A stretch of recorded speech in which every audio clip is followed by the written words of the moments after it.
началото връзката ви изглежда като приказка. Как да излезем от илюзията и да тръгнем към реалността в връзката с нарцисист? Нарцисистът изгражда илюзии и това го прави абсолютно стратегически и осъзнато. Той създава впечатлението, че идеалният партньор или партньорка, нарцисистът може да бъде както мъж, така и жена. Освен това, вижда във вас единствени и незабравими личности, повтаря ви го постоянно, създава ви усещането, че сте изключително специални в неговия живот. Третото нещо, което не само ви кара да вярвате, но и го артикулира, че вие сте сродни души. Колко от вас са получавали подобно изказване за сродни души?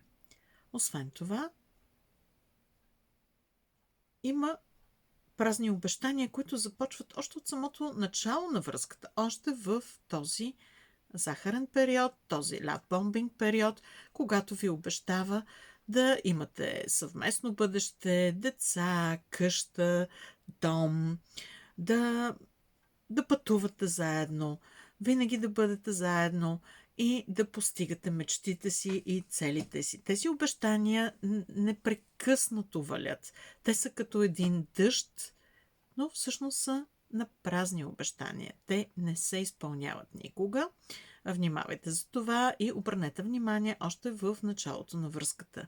Особено ако забележите, че много бързо, много скоростно нарцисиста иска да ви спечели в своята игра.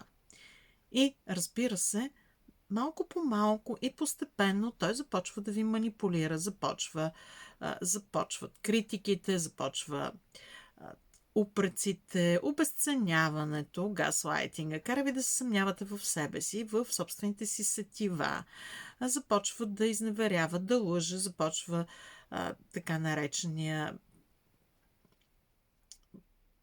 похват игнориране или мълчанка, наказание чрез мълчание.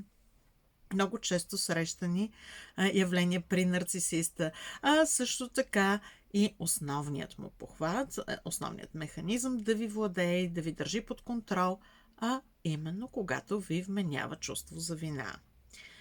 Благодарение на това той успява да ви държи в капана си изключително дълго време и по този начин ви вменява и срам, и вина, и чувство за непълноценност. Вашата самооценка започва да страда. Така или иначе, още преди да срещнете нарцисиста, самооценката ви е била отдраскана, както много често сме казвали до сега.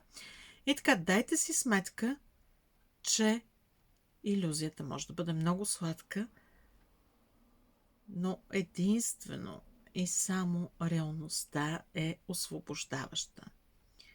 Потърсете подкрепата на коуч и имайте предвид, че без работа върху собствените си травми, без работа за създаване на лични граници и на стабилна самооценка, няма как да излезете от омагьосания кръг. Потърсете ме за лична консултация и разбира се, абонирайте моя канал, за да получавате още подобни видеа. С вас беше Наталия, коуч, ментор и консултант по личностно развитие.